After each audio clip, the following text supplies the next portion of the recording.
Congresswoman and 2020 presidential candidate Tulsi Gabbard is a combat veteran with deployments to the Middle East and Africa. She currently serves as a lieutenant colonel in the U.S. Army Reserves as a civil affairs officer. Tulsi first served in elected office as a member of Hawaii's State House of Representatives at the age of 21. After 9/11, she enlisted in the U.S. Army National Guard. Throughout her life, she has put country before career, voluntarily giving up political offices and campaigns to serve her nation. Every year, we invite all major political leaders, regardless of political affiliation, to engage with some of the greatest Americans in our country, the Western conservatives. Tulsi is now the second Democrat in the history of this summit to accept our invitation to speak.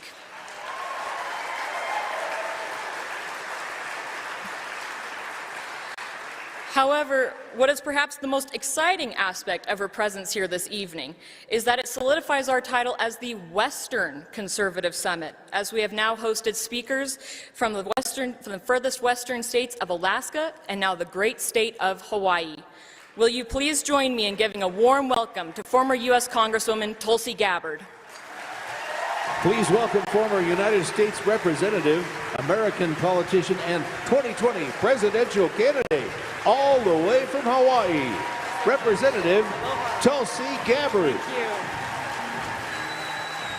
Thank you. Aloha. I've been meeting a lot of people over the last couple of days who visit Hawaii often, so I'm feeling the aloha spirit here alive and well. Thank you all so much for being here, and I'm really grateful for the invitation to join all of you. I want to talk to you about freedom, liberty, the pursuit of happiness. All of these words are words that are synonymous with America, what it means to be an American. These are not Democrat words or Republican words. These principles are ones that belong to all of us, and they are the foundational bricks that our country was built upon. But unfortunately, we're facing a barrage of attacks on these freedoms, on these principles, by those who are in positions of power, who care more for their power or themselves than they do for the Constitution, the Bill of Rights, and the American people. So what are they doing? What is their approach in this race for more power? It's to divide and conquer, to weaken the populace, to make us more dependent on government so that they have more control, to censor us, to silence us, to disarm us, to pit us one against the other, using identity politics and fomenting fear and hatred between us. So unfortunately, we are terribly divided. I saw a quote earlier today that I wanted to share with you because Patrick Henry warned us of exactly where this path leads. In 1799, he said, "Let us trust in God and our better judgment to set us right hereafter. United we stand, divided we fall. Let us not split into factions which must destroy that union upon which our existence hangs." Now, it's easy to point fingers, and a lot of people do it. It's easy to say, you know what, it's their fault.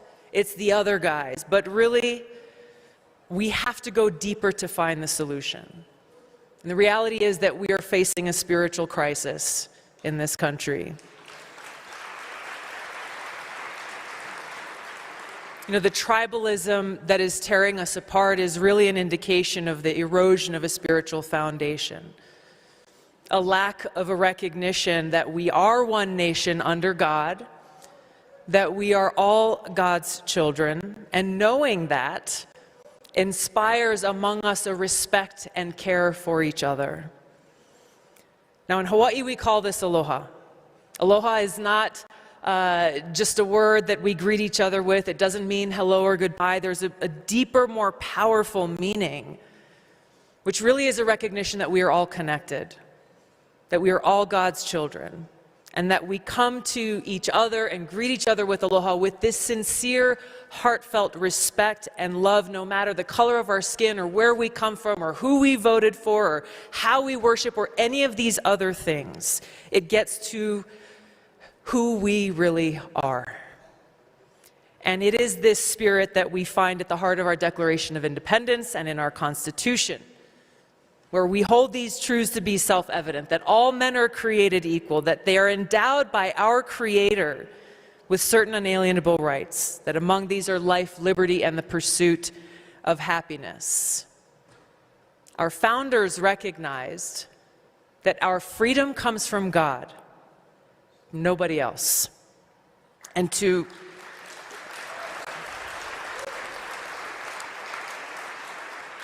recognize and respect each other as children of God is to appreciate that we belong to God and no one else.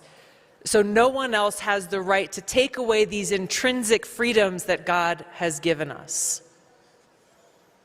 Now, just a few days ago, we observed Memorial Day. It's a somber day for many of us, those of us who've lost brothers and sisters in war, those who paid the ultimate price. And so it's a tough day, but it's also a time to reflect. It's a time to celebrate our freedoms. It's a time to celebrate that which they sacrificed for. All of us gathered here, Americans across the country, we all stand on the shoulders of great Americans, some of whom I've had the privilege of serving alongside, who sacrificed everything for our freedom. This is why it makes me so angry to hear politicians, to hear people in power, including our own president, speak so flippantly and easily about dismissing these freedoms. Just the other day, in a debate in Congress about the Second Amendment, I heard one of my Democratic colleagues say, "Spare me the BS about constitutional rights." So while they give flowery speeches on Memorial Day, and they send out tweets that say thank you to our troops for their sacrifice, we see through their actions how they really feel, how these words mean nothing. They disdain and reject our Constitution. They dishonor and spit on the graves of those who sacrificed all.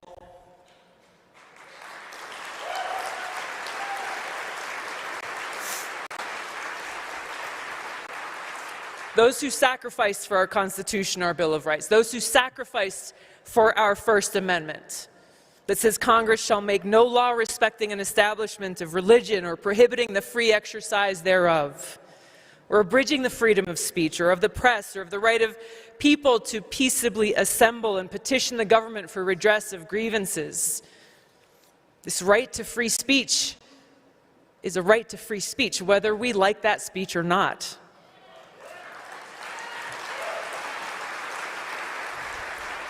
It's a right to the free press. It's a right to protest. And it's a freedom to worship in the way that we choose or not at all. Our Second Amendment, a well-regulated militia being necessary to the security of a free state, the right of the people to keep and bear arms shall not be infringed.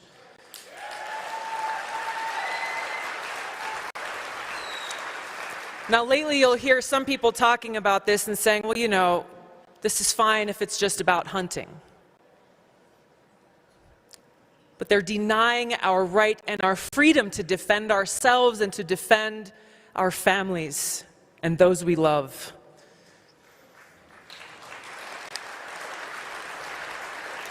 Now, over these past weeks, our nation has seen great tragedy.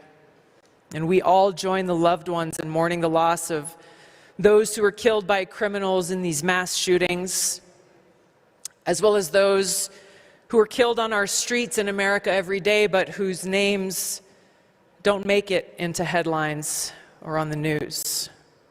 There are too many, and we as a country need to come together to see what we need to do and what we can do to prevent these tragedies.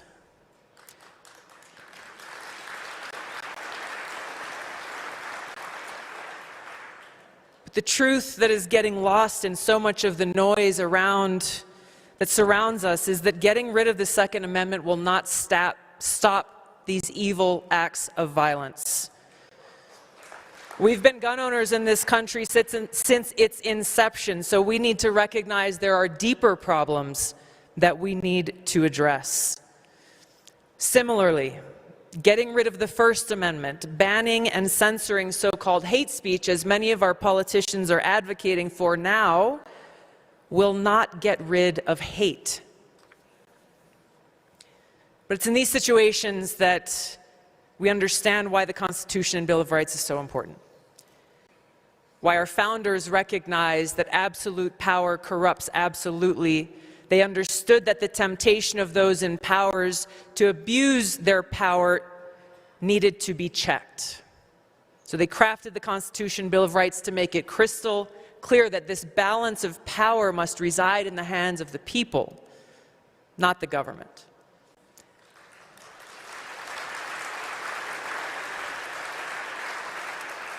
So when we talk about these powers that we have, the power of the pen and the power of a free press, this is essential to a free society.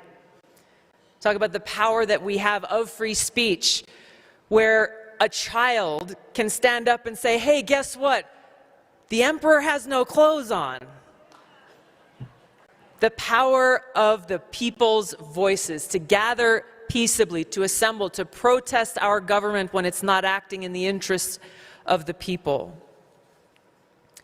But the most empowering of all rights is our freedom to choose to develop a personal relationship with God. The all-powerful, all-loving, all-empowering, supreme, the place where we find true love, where we find that spiritual strength that gives us courage, where we find that willingness to sacrifice for others, and the clarity to recognize the difference between what's right and wrong. So when we have people in positions of power today who are trying actively to take away our God-given rights that are enshrined in the Constitution, what we're seeing is a rejection of God and the Constitution in their efforts to try to take our power away. Because the weaker we are, the more powerful they become. The more powerful we are, the weaker they become. So that's why they want us to be weak, to be dependent, to be afraid, and they threaten us that we must comply or face the full force of the federal government, turning institutions that literally exist to serve the people against us. So whether it's the IRS going after organizations with the word patriot in their name, or the Department of Justice going after fellow Americans who dare to hold anti-authority views, or President Biden and his administration's most recent effort to create a Ministry of Truth disinformation board, dictating to us what is true and what is not, and working hand in hand with big tech to silence those who don't blindly follow along. They are doing exactly what our founders rejected. They believe that they are the kings and we are the subjects. But the Declaration of Independence clearly says, to secure these rights, governments are instituted among men, deriving their just powers from the consent of the governed. And that whenever any form of government becomes destructive of these ends, it is the right of the people to alter, to abolish it, and to institute new government. So, yes, our freedoms are being threatened, but that threat is not coming from some far-off foreign country. It's coming from within. And it's coming from people who took an oath of office, like I did, both as a soldier and a member of Congress, to support and defend our Constitution. They are acting as domestic enemies of the people and our country because they are seeking to take our freedoms away. Now, one of the latest tactics that they're using, as you well know, is they claim to want to protect us from misinformation. Protect us from that which they claim is not true. And, you know, the idea that we blindly follow along with whatever the government or those in power tell us is true, it goes against the very essence of the Constitution and Bill of Rights. these documents that were created as a resounding rejection of the reign of kings and authorities. But they do so backed by the most lethal force on earth, as they appoint themselves as the sole authority and voice of truth, of what is information. So they decide what is true and false. They decide what is misinformation and what is information. And those who don't toe the line are accused of spreading misinformation and being targeted and smeared. I know this might surprise you, but I have a little experience with this. I think your next speaker does too, a bit. But it's crazy because rather than actually engaging in debate, in discussion, or even entertaining answering sincere questions based on substance, they immediately resort to smears and name-calling. I've been called all of these names. You've probably heard them before: Russian asset, white supremacist, sexist, bigot, racist, extremist, traitor. The list goes on and on. But when we look at the reality we face, even more dangerous than getting canceled is how they weaponize the government against the people. Biden's Department of Homeland Security declared that we are facing a heightened domestic terror threat in this country based on 3 factors. The first of which is, quote, the proliferation of false or misleading narratives which sow discord or undermine public trust in U.S. government institutions. The number one threat. They're the ones who get to decide what are false or misleading narratives, and therefore they get to decide who is targeted because of it. You know, Biden's Attorney General charged his domestic terrorist unit with going after people who hold anti-authority views, including parents. Parents who dare to stand up to their boards of education and to their schools because they care about their children's education. And we think about the impact of this from a practical standpoint. How do we, the people, vote to choose a president? We don't even have the freedom of engaging in a marketplace of ideas, of sharing our opinion, listening to other perspectives, assessing the information that we've gathered and making our own informed decision about who deserves the honor and responsibility of serving as commander-in-chief. We can't. We can't do this as long as we live in a society where we are surrounded by intimidation and fear of being targeted, being canceled, or having to self-censor so we don't lose our jobs and our ability to provide for our families. What's even worse is they claim to be doing it for us. You know, we want to protect you from this misinformation.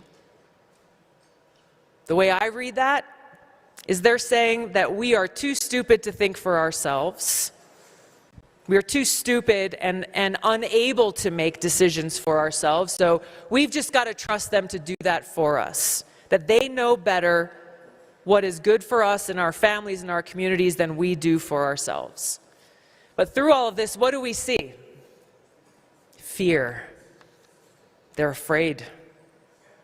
What are they afraid of? They're afraid of us. They're afraid of a free people, a free society. Thomas Jefferson talked about them when he said, quote, they prefer the calm of despotism to the boisterous sea of liberty. They're afraid of the freedom that each of us has to seek the truth, to speak freely, to question and challenge their decisions and their authority. Why? Because they're afraid of losing power. So they take advantage of crises and emergencies, times of war, whether it's a Cold War or a hot war, to empower the security state, infringe on our liberties and rights, things that we saw with the Patriot Act, we saw it with COVID, we're seeing it now. And we know that once our rights are taken away, that they are not easily or willingly given back. And this picture that is being painted, this reality that we're living in, is not one of a free society or a democracy. This is authoritarianism. And therein lies the hypocrisy of the neocon, neolib foreign policy establishment. Those who are misusing our military by sending them out to be the policemen of the world, overthrowing dictators in other countries that we don't like, but turning a blind eye to the ones that we do. risking the safety and security and future of the American people by pushing us closer and closer to the brink of a nuclear war, all in the name of spreading democracy and defeating autocracy, and while simultaneously undermining our democracy right here at home.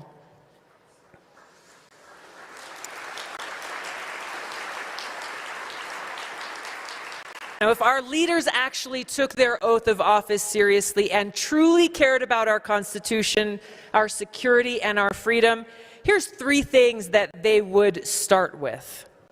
They'd shut down the secret FISA courts and stop the NSA, FBI, CIA from illegally spying on Americans.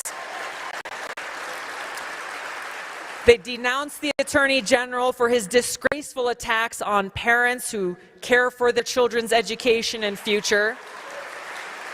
And they would haul James Clapper before a judge to answer for lying to Congress about how the government was spying on the American people and collecting our information. This would be upholding their oath, but they aren't doing it, and they're not going to do it.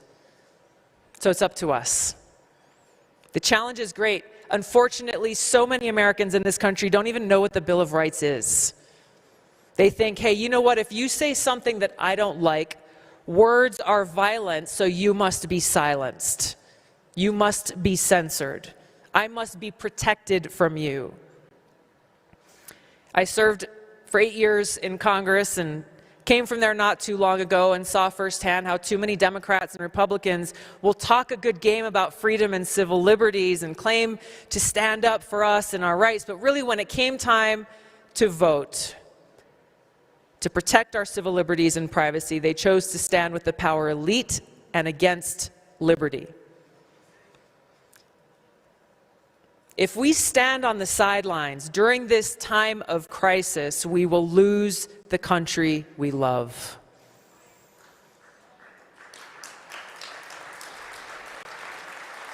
That is what is at stake.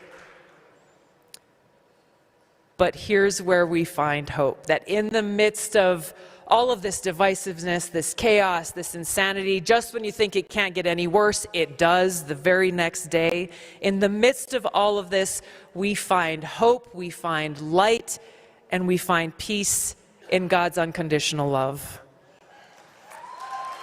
We find from Him the strength and the courage to be bold, to stand together, to lift up our voices, and to hold our leaders accountable, to force those leaders in Washington to keep their oath, to uphold the Constitution, to take action to protect our civil liberties and freedoms. Because if they do not, they don't deserve the honor of holding that office. And we need to fire them.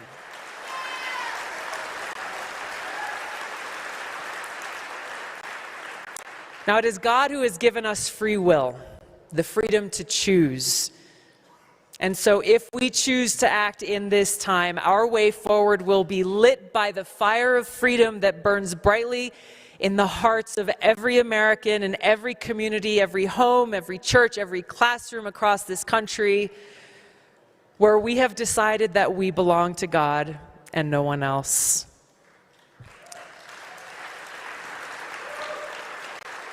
It is by God's grace that we are free and that we will fight to remain free. Thank you so much. God bless you, and may God bless America. Aloha. Thank you. Thank you.